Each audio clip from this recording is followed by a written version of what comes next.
Hello, folks. Again, we're going to bring up a conservative that's just disinformation, misinformation, and just pure drama.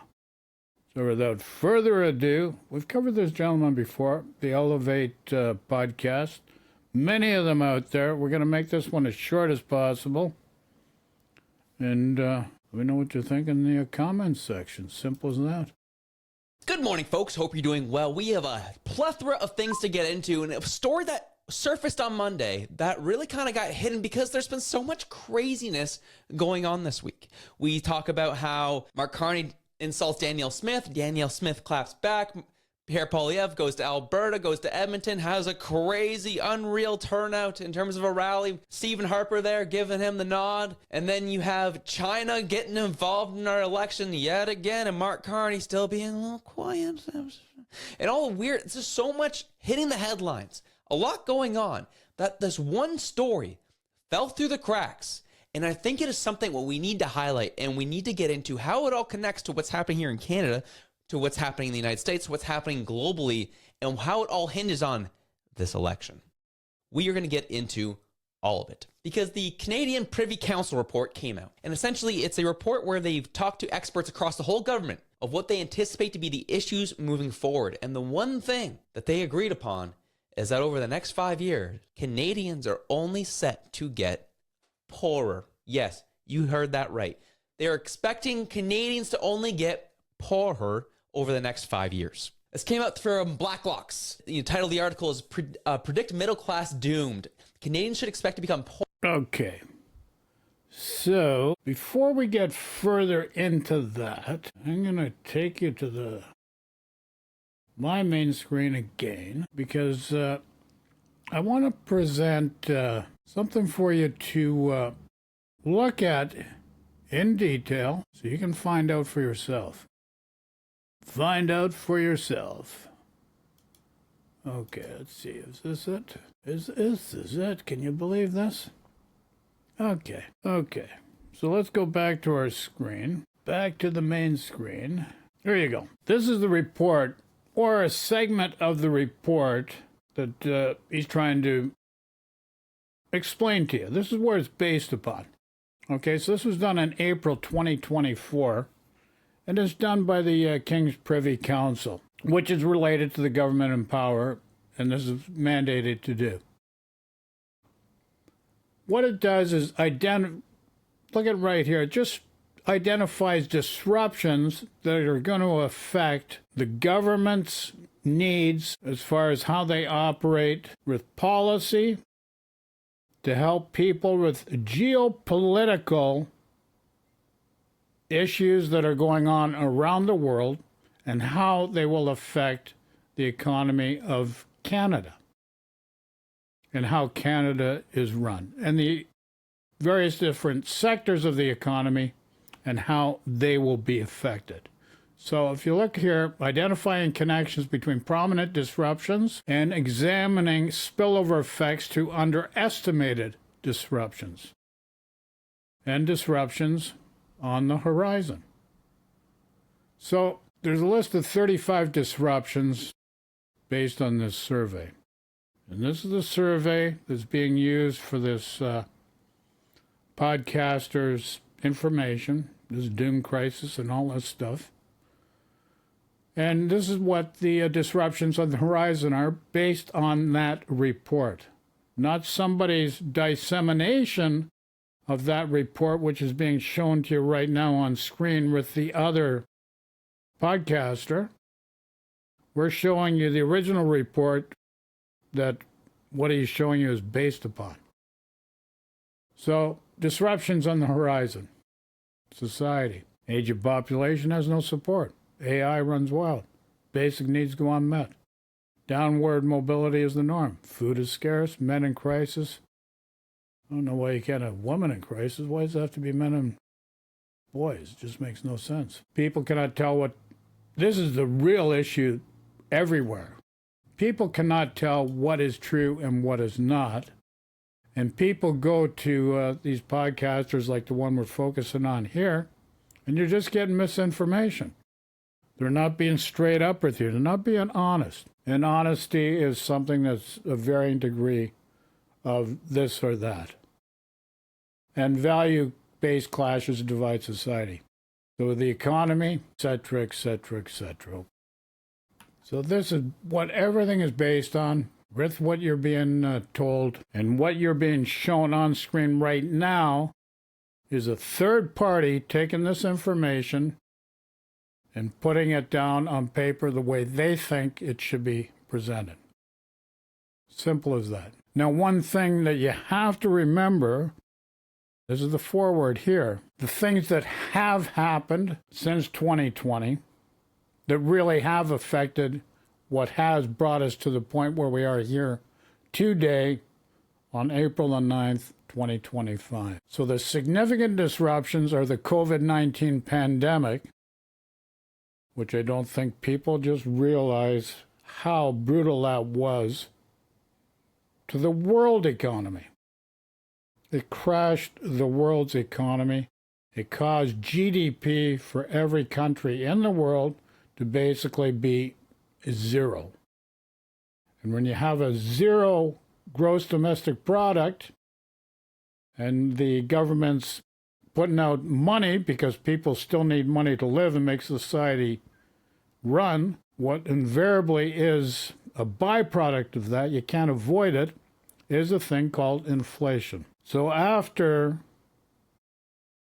it wasn't until May 2023 that the WHO stated that the pandemic was basically over as a pandemic and we could start resuming a normal cycle of business and personal life. As well, during that time, I believe it was 2022, you had the Russian invasion of Ukraine. Then, it was a year and a half ago in October, we had the Israel and Hamas conflict. Subsequent extreme climate disasters, which just keep getting worse.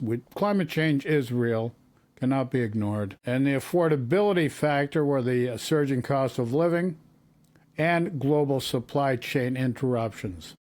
These dramatically affected where we are here today. And one thing you'll notice about these factors is they happened no matter what government would have been in power or what governments around the world were in power. They just happened. Okay?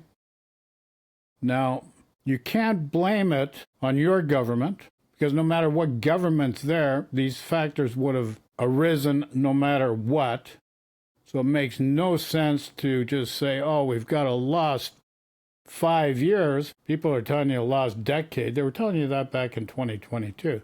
You're being programmed since 2022 by the conservatives about this lost decade. We're not going to go into that today. We're just going to put things in perspective to make the comparatives that you need to take into consideration to make a calculated judgment. So if you're looking at what you hear about a lost decade of liberals, that's bullshit, because right here now, COVID-19, last 5 years, you've had some major things have happened around the world that have affected things in ways that nothing else has for the last 25 years. So let's be straight up about that. So this is the report. I'm going to put it in the description, because I'm not going to go through the whole report. But people are using something. I'm just showing you and focusing right now on the things that have happened. And these are the things that have happened to create where we are now. Let's be serious about this.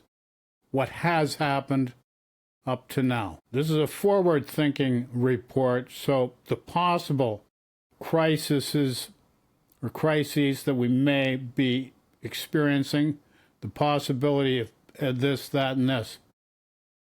Let's stick with what's created to get us to where we are here now.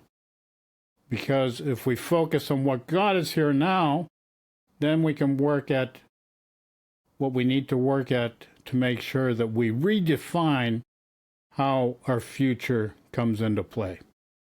And that's the most important thing here that you need to think about. So what we're going to do now, we're going to end up going back to Mr. Josh, I think it's Mr. Josh, of the Elevate podcast, and let him entertain you. Entertain you? The only way I can say it in a nice kind of way. Entertain you. Take it away, Josh. Horror over the next 5 years, says Privy Council report. The forecast was drawn from interviews with experts across the government of Canada who said economic outlooks for families were so stark they predicted a national mental health crisis. Downward social mobility is the norm, said the report. Disruptions on the horizon. Collapse of the middle class was rated among the top 10 most likely disruptions over the next 3 to 5 years. Another likely event was people cannot afford to live on their own, it said. The report was by Policy Horizons Canada, Privy Council think tank. It is dated 2024, but was released Saturday among hundreds of statistical reports and routine government documents. Okay, so let's be clear. As I had shown to you, the actual report. Now, what you're getting from this podcaster here right now is the possibilities of what may be a byproduct of certain factors.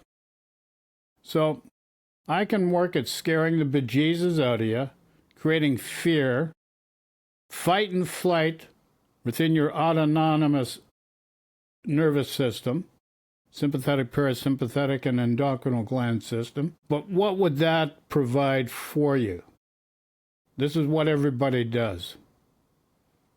And that's not what you need to know to make a proper, pragmatic decision that helps you and your family, your community, your province, and your country. And this is where we're coming from here. So you can get into this drama, this doom and this gloom, where we could focus on the most important things that need to be done to make sure that we redefine where we go and what we want and how we want to live. You can be in pain and suffering, or you can be in a loving, harmonious situation. Those are the two options. Pain and suffering, or a loving, harmonious situation. I prefer to be in a loving, harmonious, and prosperous situation over pain and suffering. Published in a weekly acquisition list. People cannot enter the housing market and face increasingly insecure work arrangements, said Disruptions. Many Canadians find themselves in a lower socioeconomic conditions than their parents, with housing becoming increasingly unaffordable and work arrangements more precarious. Socioeconomic conditions for Canadians could decline from one generation to the next. And this is a report after them talking to experts across our Canadian government. My friends, it was really interesting. We saw the Blackhawks report come out, and they are the only ones who put something out on it. Because there's so much else going on, a lot of craziness, it made sense that this kind of fell through the cracks. And I was looking and trying to comb through the internet to find the report, and it was really hard to find. Honestly, it was difficult, to the point where I'm like, okay, we at Elevate Podcast, we're going to spend the $300 here to get access to the Blackhawks article so we can find what the report is. And only then can we find the report. And credit to them, because they're doing the Lord's work. These mass articles got pushed out all at the same time. That it would take someone with a very specific eye. Holy crap. They're doing the Lord's work? They're doing the Lord's work, you say? They're putting their own spin upon it. They're just creating fear. Now, if you're talking about the Lord's work, that's supposed to be a loving, compassionate, and benevolent approach.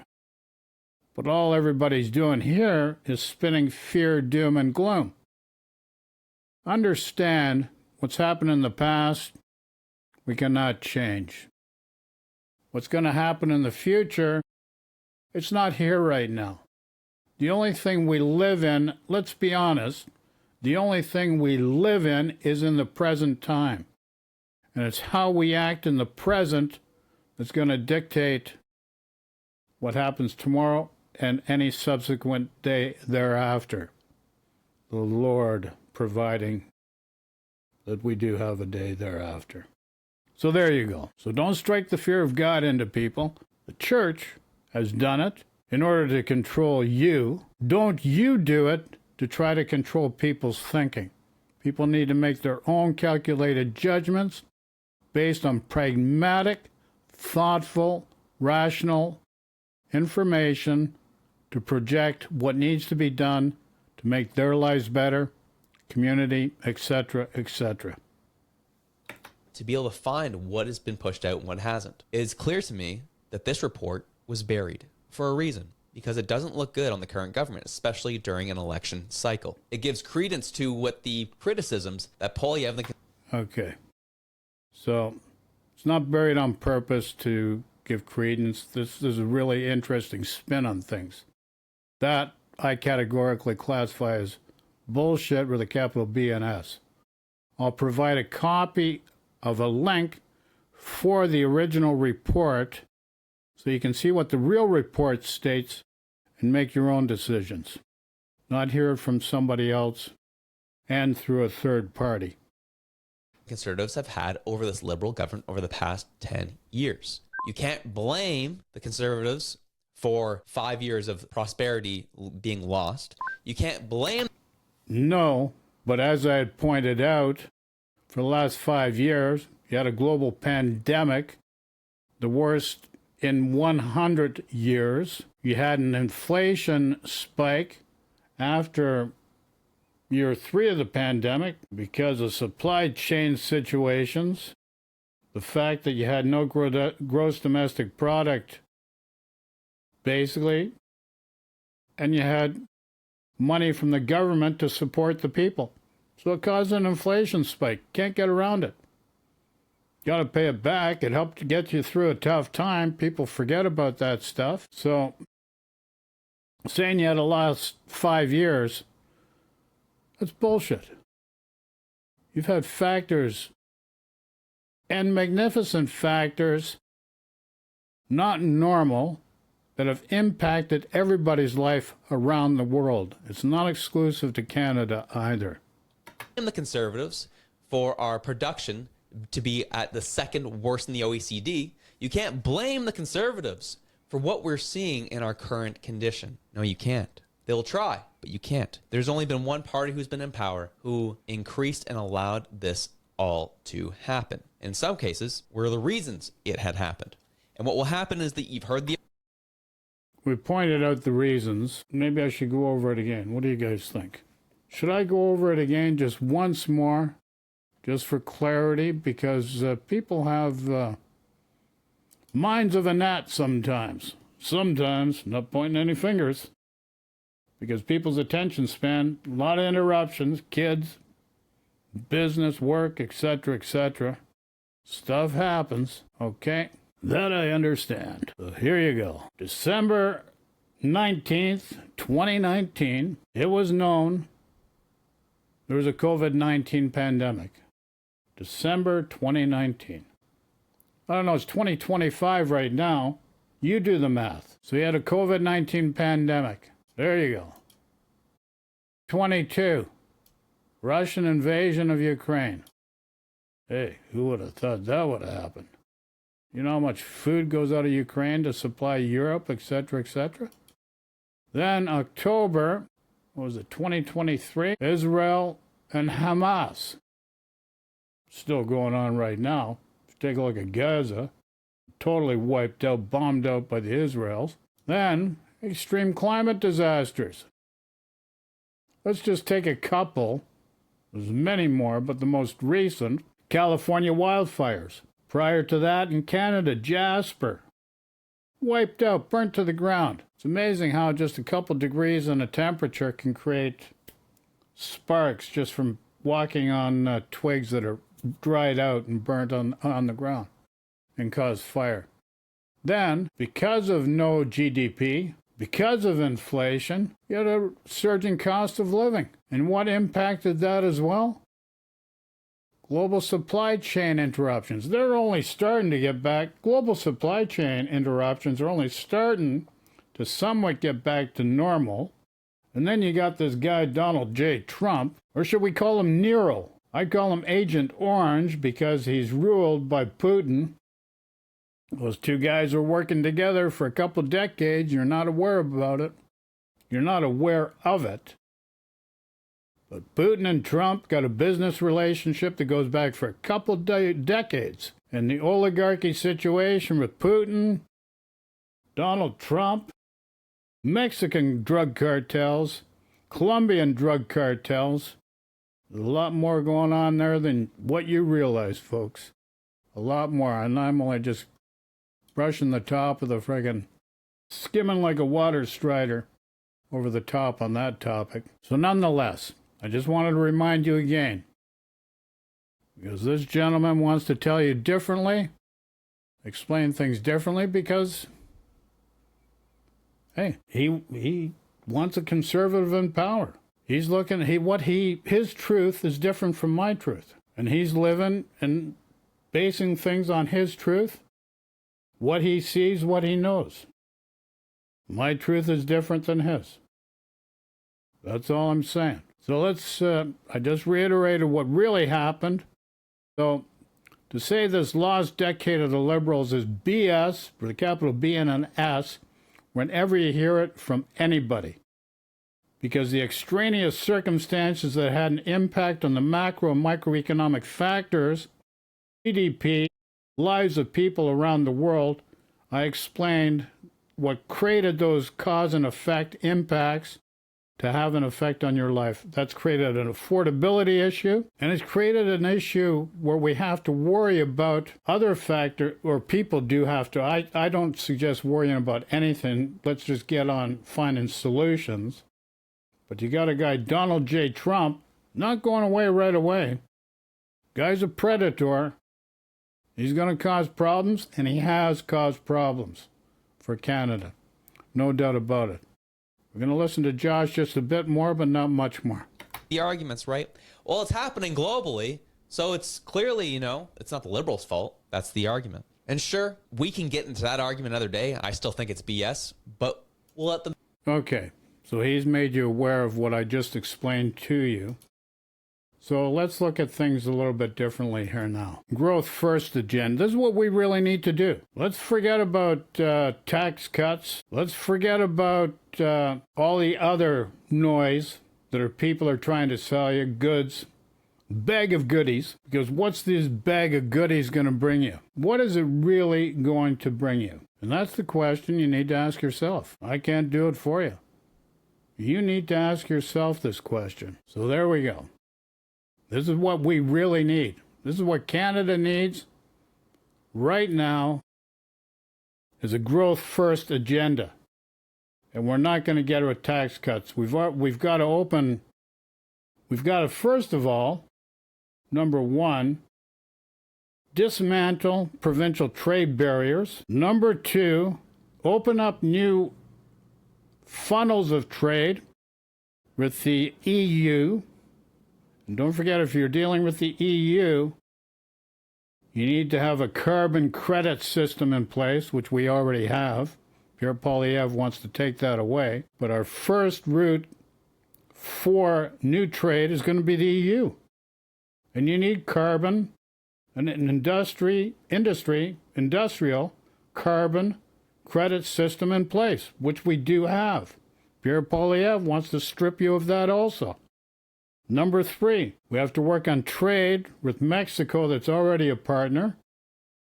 Because let's face it, the United States, any deal with them, and this is the problem with Donald Trump, he redid NAFTA, and we got CUSMA, United States, Mexico, Canada, North American Free Trade Agreement.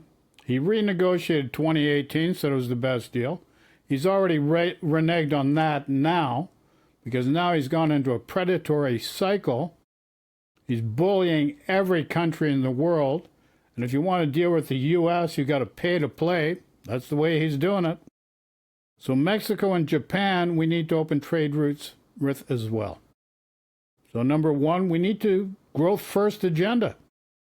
Simple as that. Remove provincial barriers. Meanwhile, we've already had 2 premiers meetings with every premier across the nation with Mark Carney.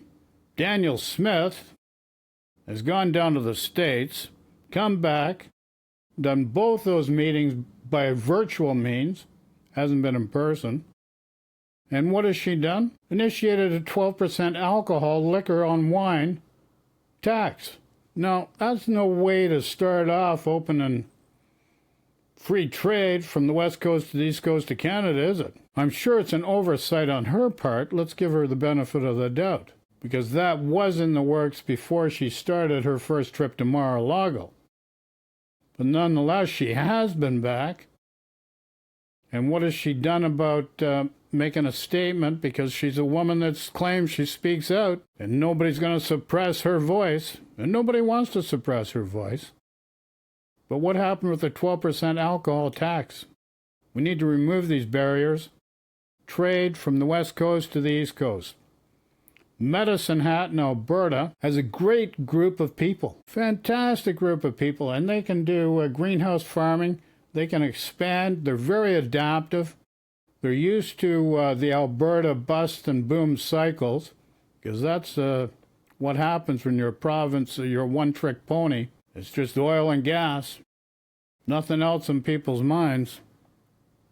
So that's where we're at now. So, folks, that's where we're at. Stay where you're at, we'll come to where you're to. So let's be pragmatic. You can get caught up in listening to these podcasters just selling you a bag of goods that's based on self-interest, or you can make your own calculated decisions about what's best for the country. And I've explained what I believe is best for the country, and that is a growth-first agenda. Provincial barriers, because that trade across Canada will make up for a good part of the loss of the cost of GDP because of the tariffs, because of the United States. And that's not going away right away. That's something that's going to take some time to sort out. And even if it gets out of the way over the next couple of months, the damage to the economy is already going to be done. So this is why we need a growth first agenda. Can't get around it, no matter what. Even if Agent Orange, Donald J. Trump, comes to his senses and removes the tariffs, even a month's time from now, the damage has been done to the world's economy, no matter how you slice and dice this thing. And that's where we're at. So I'm going to put a copy of that report in the description so you can pull it up at any time at your leisure and read exactly what it entails and get a better idea of what it means, because it's being misrepresented here. Questions, comments, throw in chat. Remember, when anxiety sets in, don't let it take a hold of you. Take a few deep breaths. Don't hold on to those thoughts. Let them go. Sleep on it, and you'll get a different perspective the following day. Do what my buddies do. Have a nap. Great time, we call it. So love and peace to everybody. Questions, comments, throw in chat. And thanks for watching. Take care. Talk to you soon.